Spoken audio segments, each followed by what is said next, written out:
ظاہر ہے کہ ایک حلقے سے یہ وہ سٹیج نہیں ہے جس میں آپ ٹکٹس جمع کرواتے ہیں, وہ سٹیج جو اسکروٹنی ہو جائے گی جس وقت پیپرز کی, اس کے بعد جو فائنل لسٹ ہوگی اس میں پھر لوگ جمع کروائیں گے اور پھر وڈرال ہوگا, لوگ اپنے کاغذات نامزدگی واپس لیں گے اور پھر الیکٹورل سمبل کی الاٹمنٹ ہوگی اور پھر پرنٹنگ کارپوریشن آف پاکستان میں جائے گا.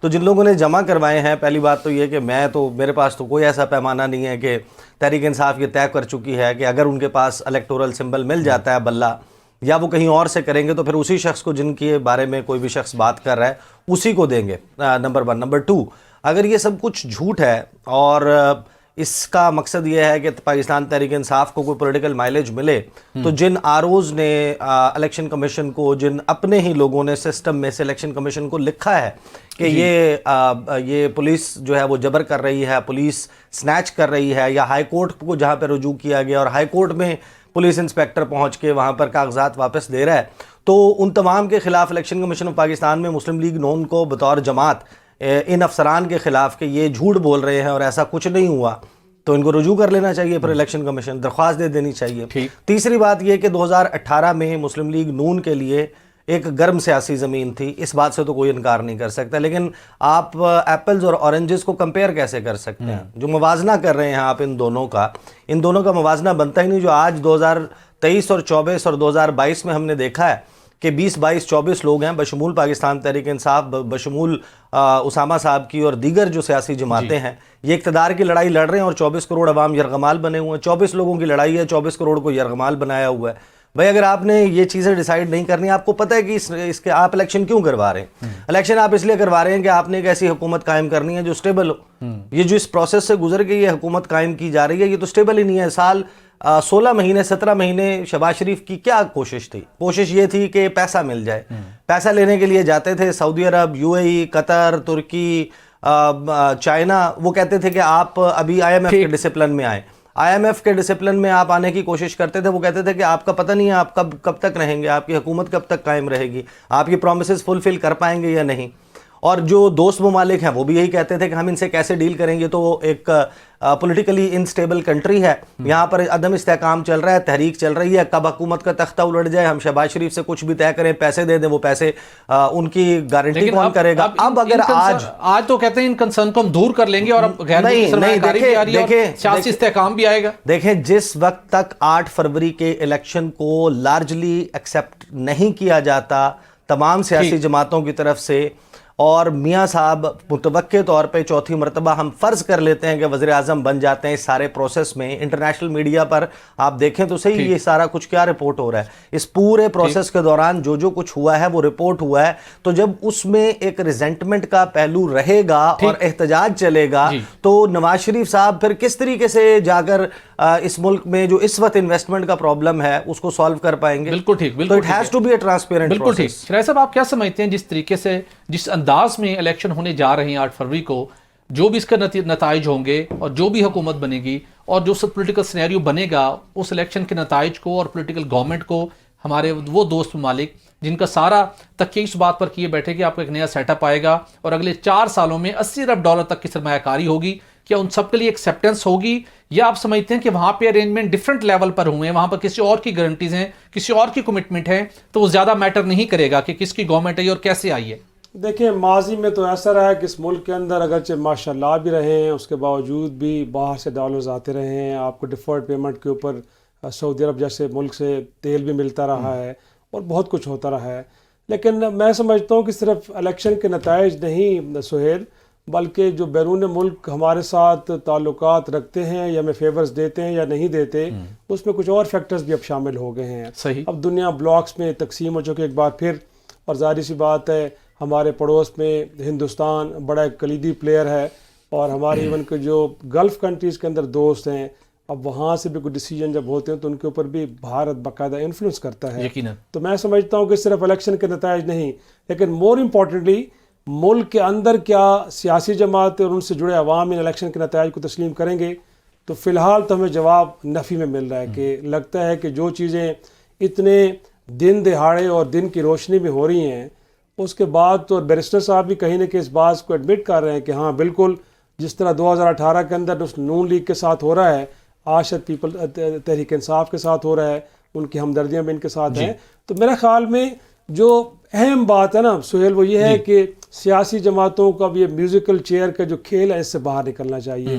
یہ جو باریاں لگتی ہیں نا اب لگتا ہے مسلم لیگ نون کو, کہیں پیپلز پارٹی کو اور اس سے جڑی باقی جماعتوں کو کہ ان کی باری آ گئی ہے, لہٰذا ایک کو ایک جماعت وکٹمائز ہو رہی ہے اسے ہونے دیا جائے.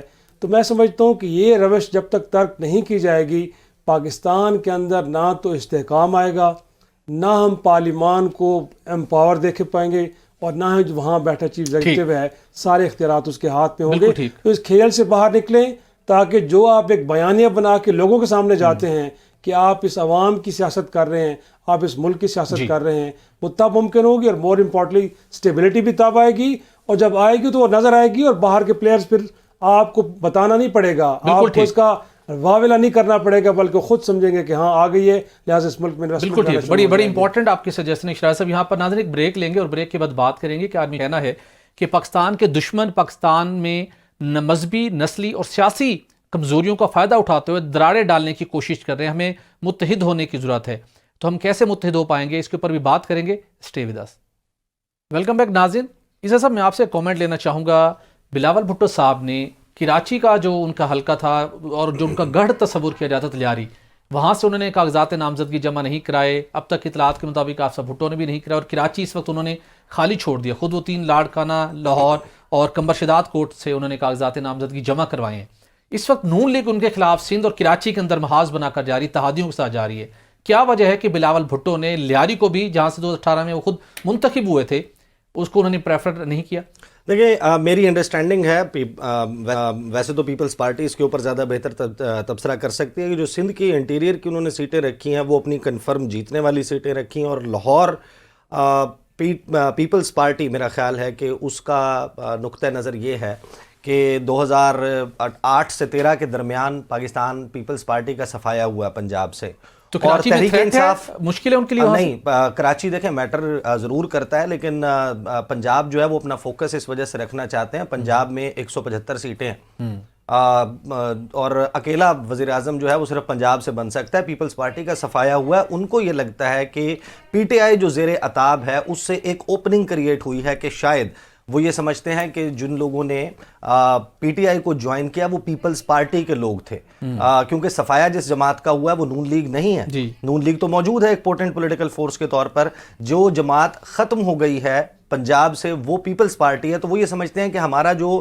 بھٹکا ہوا ووٹر سپورٹر ہے وہ تحریک انصاف کے پاس چلا گیا, اور اگر ہم اس وقت میں فوکس کریں جب تحریک انصاف زیر عتاب ہے تو شاید پنجاب میں فیوچر میں ان کے لیے چانس بن جائے. بالکل ٹھیک. اسامہ فضل صاحب آپ سے جاننا چاہوں گا, آصف علی زرداری صاحب کہتے ہیں کہ پاکستان پیپلز پارٹی کا مستقبل روشن ہے, حکومت ہم بنائیں گے.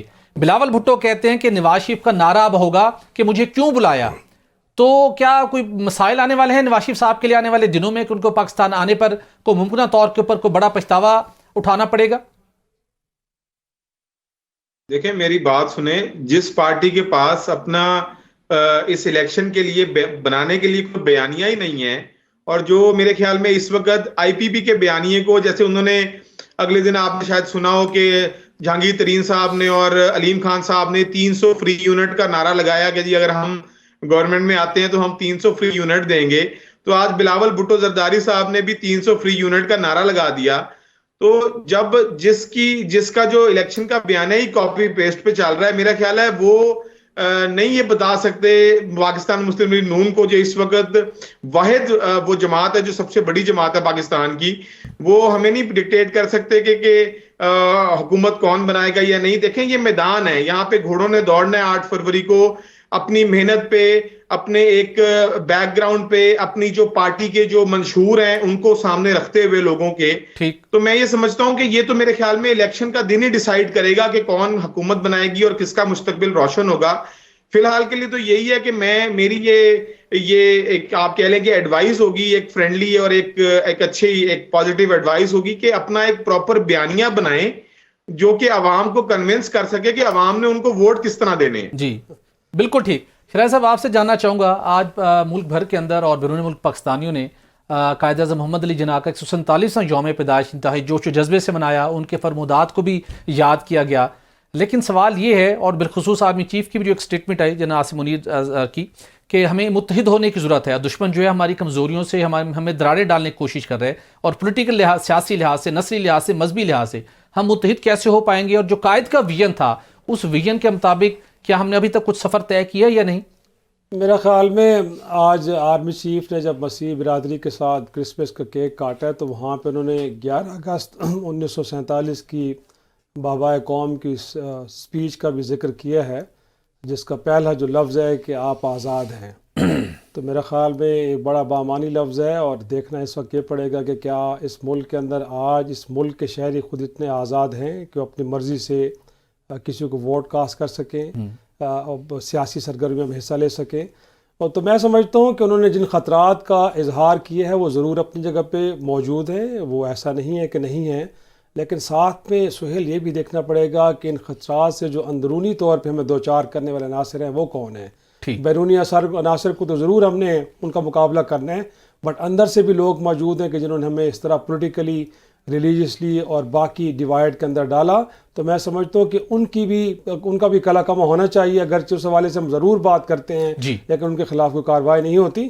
تو اگر آپ نے کرنا ہے تو پھر بیرونی کے ساتھ, اندرونی دشمن کے ساتھ بھی بلا تفریق اس طرح کی کارروائی ہونی چاہیے کہ جو نظر بھی آئے, ورنہ تو میرے خیال میں سپیچز ہوتی رہیں گی, بالکل ہم اس کے نتائج نہیں. بالکل ٹھیک شاہ صاحب, بہت شکریہ. بلا تفریق کارروائی کی ایسے ضرورت ہے. اسامہ فضل صاحب, عیسیٰ نقوی صاحب, افتخار شرائع صاحب, آپ نے ہمیں جوائن کیا. آپ سب نگراں حکومتیں اور عوامی رہنما آئندہ الیکشن کے گہما گہمی میں مگن ہیں, مگر ملک بھر کے کسان یوریا کھاد کی ہوش ربا قیمتوں اور ذخیرہ اندوزی کے باعث شدید پریشان ہیں.